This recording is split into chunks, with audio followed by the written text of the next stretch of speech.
Cerca Teleeuropa sul tuo Play Store o Apple Store e scarica la nostra app.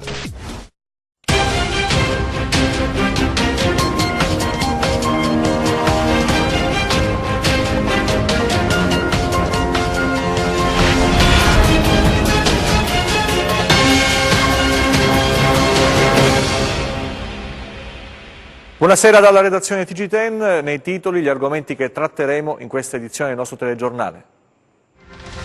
Nostro viaggio nella Cosenza degli Invisibili, insieme ai volontari dell'unità di strada del CISOM, le notti al gelo dei senza tetto e il cuore generoso dei cosentini. Ancora una frana blocca la statale 107 Silana-Crotonese, traffico interdetto tra San Fili e Paola, questa mattina rocciatori in azione. Livelli essenziali d'assistenza sanitaria, la Calabria, ultima in Italia. I risultati resi noti dal Ministero della Salute. Il generale Cotticelli riparte dal pubblico e dal risanamento dei conti. Il porto di Gioia Tauro continua a dare segni negativi. Calano i volumi dei container. Nel 2018 si è registrata una perdita secca del 6%. Non avrebbe versato al fisco le ritenute alla fonte, denunciato dalla Guardia di Finanza di Paola un imprenditore, sequestrati beni per oltre 471.000 euro. Ancora buonasera dalla redazione TG10, apertura dedicata alla solidarietà in queste notti di freddo intenso e operativa a Cosenza, l'unità di strada che distribuisce coperte e pasti caldi ai senza tetto e ai bisognosi. Nel tempo sono cambiate le abitudini dei clochard, ma non la sofferenza nella povertà. Sentiamo. Padre nostro, che sei nei cieli. Prima la preghiera, poi la telefonata alle forze dell'ordine. Buonasera, senta, sono Roberto Filice dell'unità di strada del Corpo Italiano di Soccorso dell'Ordine di Malta. Volevo avvertirvi, come facciamo quasi quotidianamente, che la nostra unità di strada con i nostri volontari è in giro per la città. Se le vostre pattuglie magari intercettano qualche persona bisognosa, se ce la segnalano ci fate come al solito cosa gradita. Le lascio il mio numero di telefono. Comincia così la fredda notte dei volontari del Corpo Italiano di Soccorso dell'Ordine di Malta a Cosenza. Prima tappa la vecchia stazione di Piazza Matteotti, le torce illuminano il buio alla ricerca dei senza tetto.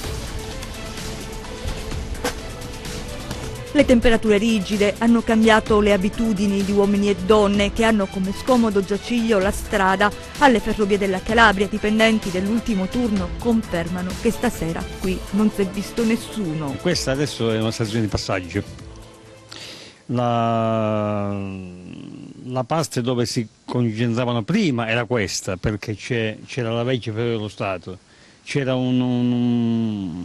un posto enorme qua dove si concentravano parecchi clochard, persone senza tetto, maggiormente persone che anche di passaggio che sembravano qua perché trovavano il posto più tranquillo per così dire.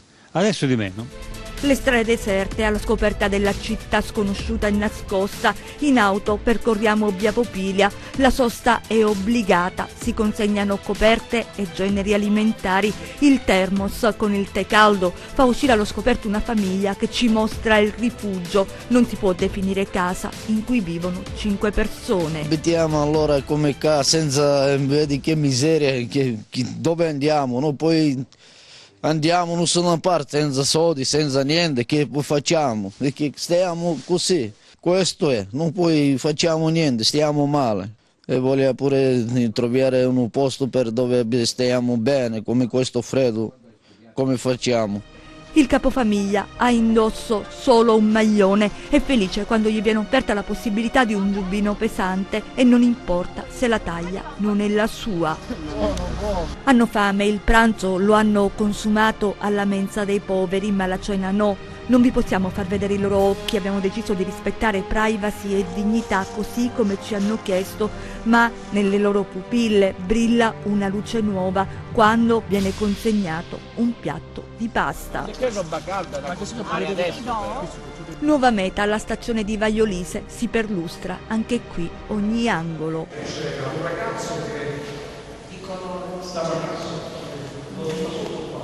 Immensa e deserta la stazione, incontriamo anche i volontari della Croce Rossa, i lavoratori del turno di notte. Ci dicono che di solito qui sostano una donna e un giovane nigeriano. Lei è in ospedale, lui avrà trovato un posto per dormire. Nonostante gli sforzi, stasera resta invisibile agli occhi. Si controlla dappertutto. La zona del parcheggio fa paura, rifiuti in ogni angolo, materassi sudici. Si trovano tracce di un accampamento di fortuna.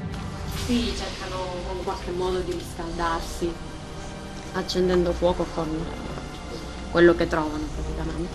Un servizio salvavita, quello dei volontari. Quasi quotidianamente i nostri volontari stanno in giro per la città ad assistere chi ne ha necessità. Quanti volontari avete? Al momento siamo in 22, magari ne arrivassero altri perché ci abbiamo tanto bisogno di gente che dà una mano d'aiuto a questi poveri che stanno così per strada. Voi conoscete le storie delle persone con cui vi rapportate? E ovviamente loro conoscono le nostre, perché il primo punto di impatto è appunto l'incontro. Noi parliamo di noi stessi e loro parlano di loro. Il problema all'inizio è sempre l'uniforme, perché ci vedono così diversi.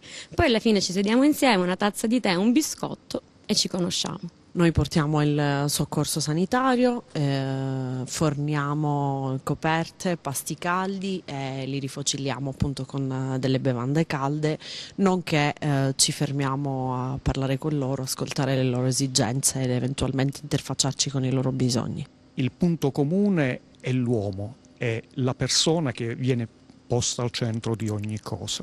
Il viaggio si chiude in centro, in una traversa di via 24 maggio. In questa auto coperta da cartoni vive un'italiana con i suoi gatti. Io avevo bussato, ho detto che per stasera non ho bisogno di niente, sarà per la prossima volta.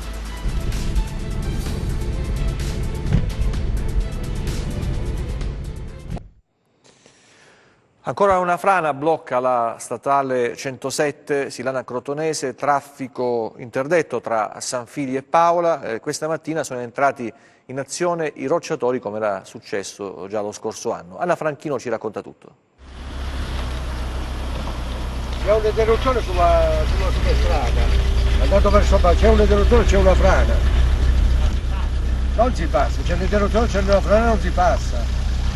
Le due alternative sono l'autostrada, o Favenna o San Marco. Gli agenti della Polizia Municipale presidiano il blocco della statale 107 Silana-Crotonese nei pressi dello svincolo di San Fili insieme al loro personale dell'ANAS. Da ieri il traffico veicolare lungo questa arteria di snodo con il Tirreno Cosentino è stato interdetto per una frana che ha interessato il costone roccioso che già circa un anno fa era stato messo in sicurezza. Da ieri pomeriggio siamo intervenuti per interdire la circolazione in questo tratto tra Paola e San Fili a causa di una frana che si è verificata al chilometro 2+200 in una zona di versante già interessata negli anni scorsi da fenomeni analoghi. Da ieri sono attivi dei presidi di interdizione presso lo svincolo di San Fili e Paola con nostro personale e con altro personale coordinato dalla Questura e dal COV presso la Prefettura, ed attualmente sono in fase di completamento le attività di indagine e di ispezione per definire esattamente gli interventi di messa in sicurezza da effettuarsi nel breve periodo per consentire la riapertura al traffico nel minor tempo possibile. La strada è stata temporaneamente chiusa al traffico per agevolare la rimozione dei massi e dei detriti caduti sul manto stradale e la circolazione è stata deviata su percorsi alternativi, consentendo il transito ai soli mezzi di soccorso per motivi di sicurezza. Questa mattina, dopo il sopralluogo dell'ANAS, sono intervenuti anche i rocciatori. Ecco uno di loro a cui gli ingegneri danno le indicazioni necessarie per ispezionare il costone da vicino e capire cosa dovrà essere fatto nelle prossime ore. Quindi la vai a verificare e mi dici quello che ti metti in sicurezza. Sì, certo, con la cosa.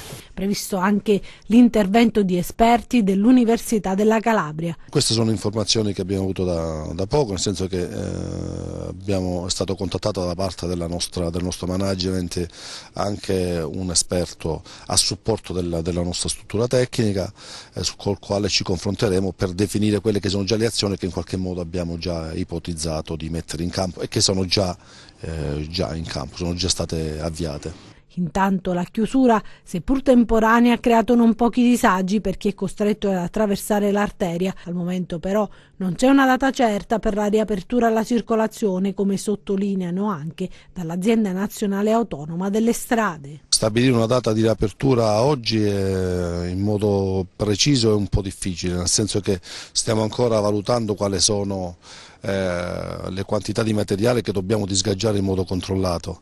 C'è un versante che è instabile, quindi c'è del materiale che dobbiamo in qualche modo, in modo controllato, come le dicevo poc'anzi, mettere in sicurezza. Solo dopo aver fatto questa prima fase riusciremo ad avere contezza su quelle che poi sono le date e i tempi per una riapertura completa. Noi lavoreremo in qualche modo H24, speriamo di poter aprire almeno una corsia per metà della prossima settimana. Torniamo anche oggi a occuparci di sanità con i primi atti del nuovo commissario generale Cotticelli alle prese con i dati diffusi dal Ministero che vedono la nostra regione piazzata agli ultimi posti.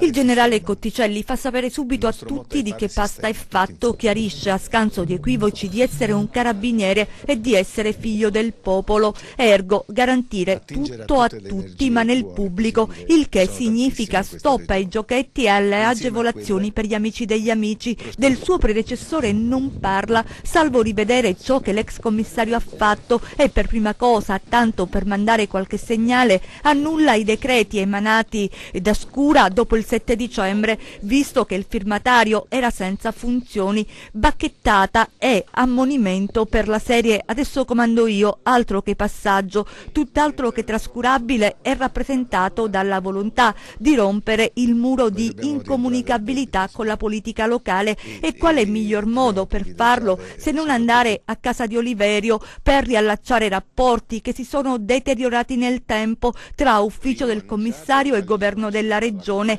Di cosa hanno discusso i due? Forse del perché i calabresi continuano a chiedere servizi migliori e cosa è accaduto in questi lunghi 8 anni di commissariamento che non hanno portato a nulla. Certo, il generale avrà da lavorare molto perché il malcontento che si respira nel settore e non giova sapere che la Calabria è l'ultima per assistenza sanitaria per come si evince dai dati relativi al 2017 diffusi dal Ministero della Salute. Nessuno pretende di eguagliare il Piemonte che guida la classifica, per come siamo messi è utopia immaginarlo, ma quantomeno garantire ai calabresi ciò che spetta, visto che per mantenere il sistema sborsano ogni anno più soldini di qualsiasi altro cittadino che risiede nelle altre regioni del paese. Come dire, il danno è la beffa. Ecco, Cotticelli ha un compito non da poco che lo attende, ma il nuovo commissario ispira fiducia, speriamo riesca nell'impresa di garantire, come ha detto sin da subito, il diritto alla salute ai calabresi. Ecco, appunto, partiamo da qui. Il porto di Gioia Tauro è una promessa mancata. Lo scalo continua a dare segnali negativi. Nel 2018 si è registrata una perdita del 6%. L'eterno malato della Calabria, il porto di Gioia Tauro, continua a dare segni negativi. L'ultimo dato, quello dei volumi, testimonia ancora una volta la non ripresa. Nel 2018 si è registrata una perdita secca del 6% rispetto al 2017. Tradotti in numeri significa che nel 2018 il terminal gestito da MCT ha movimentato quasi 150.000 teus in meno rispetto al 2017, continuando a registrare perdite importanti da 10 anni a questa parte. Nel 2008 infatti si è passati dai 3.800.000 teus agli attuali 2.300.000 dell'anno appena trascorso, uno scalo che soffre in questo momento di mancanza di investimenti e ammodernamento dei mezzi di banchina che vengono utilizzati per spostare i container dalle navi quando queste attraccano nel porto di Gioia Tauro. I mal di pancia arrivano soprattutto da MSC, unico cliente e socio dello scalo gioiese. L'aspetto particolare in questa vicenda è che MSC, con il suo armatore proprietario Gianluigi Aponte, sarebbe disponibile ad investire per ammodernare gli equipaggiamenti dello scalo calabrese. A questo si aggiunge l'ultimatum del ministro delle infrastrutture Danilo Toninelli, che in visita qualche settimana fa allo scalo gioiese aveva detto a chiare lettere: o Consip investe o procederemo alla revoca delle concessioni. Nei prossimi giorni è prevista la riunione di Eurocai e a quel punto si capirà cosa vuol fare il gruppo con il grande malato calabrese. Il porto di Gioia Tauro è a un bivio. Lavoro nero, alimenti in cattivo stato di conservazione, sequestri per 500.000 euro nel Vibonese. Vediamo. Sicurezza alimentare e programma anticaporalato, due facce di una stessa medaglia che inquina l'attendibilità della produzione e fa venire meno la fiducia del consumatore. Su questi aspetti si è concentrato il lavoro del Comando Generale dell'Arma dei Carabinieri, che nel Vibonese ha portato a conclusione una vasta operazione disposta dalla Divisione Unità Specializzate, dove hanno preso parte i reparti speciali quali il Nucleo Antisofisticazione e Sanità NAS, il Nucleo Ispettorato del Lavoro NIL ed il Nucleo Elicotteri nell'ambito del servizio straordinario di controllo del territorio. Grazie al fondamentale contributo di conoscenza capillare del territorio da parte delle stazioni dei carabinieri che hanno partecipato alle operazioni, sono stati denunciati il titolare di un'azienda agricola di Stefanaconi per detenzione di alimenti in cattivo stato di conservazione ed assenza di autorizzazioni, e per questo motivo sono stati sequestrati 40 kg di prodotti caseari, 380 fra ovini e caprini, 10 suini privi di contrassegni. Denunciato pure il titolare di un'azienda agricola di spinning per l'impiego di manodopera extracomunitaria in nero, oltre alla detenzione di 2 equini privi di contrassegni di identificazione. I carabinieri hanno anche emesso contravvenzioni penali e sanzioni amministrative con conseguente sequestro anche nei confronti del titolare di un'azienda agricola di Gerocarne, trovato con 11 bovini ed un equino privo di contrassegni ed una sala mungitura non autorizzata con 320 litri di latte fresco. Su 23 lavoratori controllati, 3 sono risultati privi di copertura assicurativa. Il valore complessivo del bestiame e della merce sequestrata dai carabinieri ammonta a 500.000 euro. La cronaca ci racconta anche delle brutte avventure per delle anziane donne, una coppia madre e figlia a Chiaravalle Centrale che è stata rapinata, immobilizzata in casa, i 2 ladri che poi sono stati probabilmente individuati perché sono degli accertamenti in corso, non hanno trovato refurtiva, hanno malmenato le donne dopo averle appunto immobilizzate, le hanno percosse con un bastone di ferro, poi hanno picchiato con calci e pugni al torace, strattonandole, prendendole per i capelli. Insomma, tantissima violenza, ci sono appunto accertamenti in corso con indumenti che sono ritenuti compatibili con l'azione criminale messa in atto, che sono stati inviati al RIS di Messina.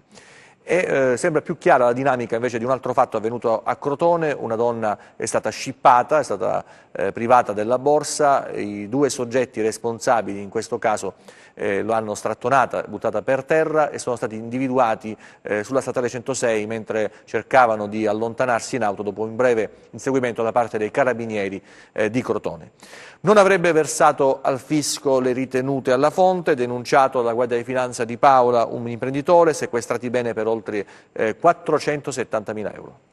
Ai collaboratori pagava le spettanze dovute e decurtate della ritenuta alla fonte, ritenute però che non avrebbe poi versato all'erario, e così nei guai è finito un imprenditore del Cosentino che è stato denunciato. A scoprire il mancato versamento sono stati i finanzieri della Compagnia di Paola e della Tenenza di Cetraro, che hanno eseguito un decreto di sequestro preventivo di beni per un valore di oltre 471.000 euro, provvedimento emesso dal GIP di Paola su richiesta della locale procura. Secondo le accuse, la società operante nel settore medico nel 2014 ha operato le ritenute per i propri lavoratori e collaboratori, omettendo però di versarle al fisco. La ritenuta alla fonte è una particolare forma di riscossione delle imposte che ha anche la finalità di semplificare l'adempimento fiscale di una certa categoria di contribuenti per i quali l'assolvimento dell'onere fiscale avviene interamente per mezzo del datore di lavoro, cosa che non avrebbe fatto, come dicevamo, l'imprenditore, che adesso è stato denunciato per omesso versamento di ritenute dovute o certificate. Il sequestro ha riguardato i saldi attivi su rapporti finanziari fino a concorrenza dell'importo di oltre 471.000 euro,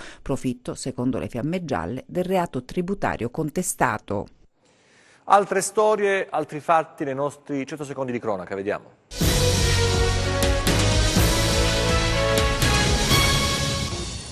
Una tanica di benzina e una busta da lettere contenente 2 cartucce per fucile calibro 12 sono stati trovati davanti alla porta d'ingresso dell'ufficio di cantiere della società che si sta occupando degli interventi di ristrutturazione dei fabbricati Aterp. È accaduto a Soriano, nel Vibonese. Il titolare dell'impresa in passato era stato vittima di una gambizzazione e di altri messaggi intimidatori. Sull'episodio indagano i carabinieri.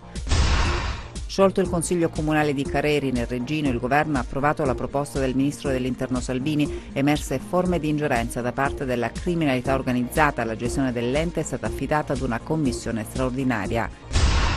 Individuati i presunti responsabili della rapina ai danni di 2 donne avvenuta lunedì scorso a Chiaravalle Centrale. I carabinieri hanno arrestato un 31enne, mentre il presunto complice è stato denunciato. Le vittime, 2 donne anziane, mamma e figlia, immobilizzate e picchiate brutalmente in casa da 2 persone con il volto nascosto da passamontagna armate di pistola. Dopo la sparatoria di mercoledì scorso nel quartiere popolare Fondo Gesù di Crotone, la polizia ha passato al setaccio la zona. Durante i controlli ha arrestato in flagranza un commerciante 61enne che avrebbe tentato di disfarsi di una pistola semiautomatica, una calibro 6.35 con la matricola punzonata e con colpo in canna. 10 vetture sono state danneggiate da un incendio che si è sviluppato all'interno di un deposito di auto a Parghelia nel Vibonese. Sul posto sono intervenuti i vigili del fuoco. Gli investigatori non escludono l'ipotesi dolosa del rogo. I militari della stazione Carabinieri Forestali di Trebisaccio hanno sequestrato un'area di circa 1000 metri quadri in località Tarantino, nel comune di Albidona, dove erano stati abbandonati rifiuti di ogni genere. Gli accertamenti eseguiti hanno consentito di stabilire che la proprietà dell'area è del comune di Albidona. Il sito adesso è stato posto sotto sequestro. Nel 2011 6 maestre a Mileto, nel Vibonese, furono accusate di maltrattamenti ai danni di un bambino. Nella primavera 2011 il procedimento è in corso, si avvia alla sentenza che verrà emessa il 24 gennaio prossimo. Per le 6 maestre sono state chieste delle pene che vanno dai 2 anni a 4 mesi all'anno e 8 mesi. Adesso invece parliamo di teatro, perché dal 14 al 19 gennaio al Tau dell'Unical in scena la rassegna Riflessi 2019, spettacoli e masterclass dedicati alle produzioni del nostro territorio con respiro internazionale. Provare a mettere in connessione produzioni regionali e internazionali, provando ad aprire uno spazio di riflessione sullo stato di salute del teatro oggi in Calabria. Con questa mission nasce il progetto storicizzato dal titolo Riflessi 2019. Dal 14 al 19 gennaio spettacoli, masterclass e panel interamente dedicati alle nuove frontiere del teatro, valorizzando le produzioni territoriali e arrivando agli scenari internazionali. Meridiano Sud è una manifestazione che giunge al secondo anno di un triennio approvato. Tra la tradizione e il contemporaneo è la mission di Meridiano Sud e questa edizione di Riflessi che coinvolge 2 compagnie calabresi, che sono la compagnia Brandi Orrico e quindi Zair e la compagnia Rosso Simona con Ciccio Aiello e tanti altri attori giovani, cui cito Alessandro Cosentini, Francesco Rizzo, Ada Roncone, Emilia Brandi, Ernesto Orrico, Marco Aiello e poi tutto quante una serie di maestranze. Propongono il loro teatro. Gli attori e i propositori di produzione culturale in Calabria, loro hanno necessità e gridano la loro necessità di avere un confronto in questa regione con la possibilità di raggiungere più pubblici diversi, ma anche da questa regione di avere la possibilità di diffondere quello che è la produzione culturale teatrale di questa regione anche in Italia e in Europa. La chiusura giorno 19 con Confessioni di un masochista, produzione Teatro Rosso Simona con la regia di Ciccio Aiello. Noi siamo molto contenti di essere qui in questo momento con Confessioni di un masochista, che è un lavoro dal punto di vista della maturità penso sia una delle cose più mature che abbiamo affrontato come gruppo, ma che ha difficoltà a trovare una sua circuitazione.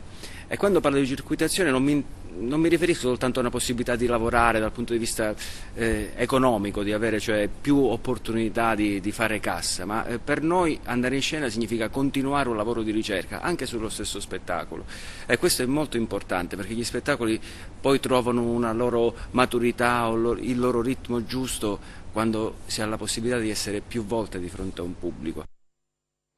E adesso il meteo, temperature ancora rigide, ma oggi almeno tregua per quanto riguarda i fenomeni.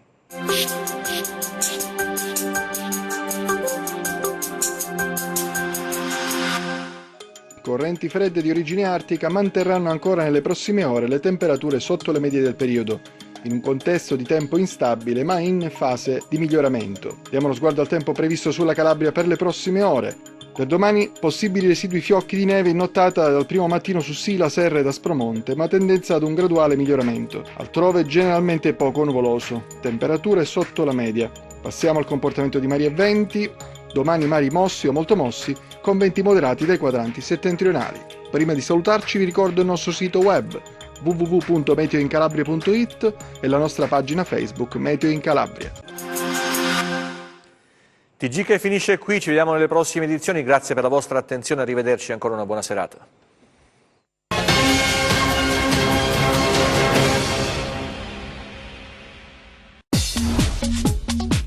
Cerca Teleeuropa sul tuo Play Store o Apple Store e scarica la nostra app.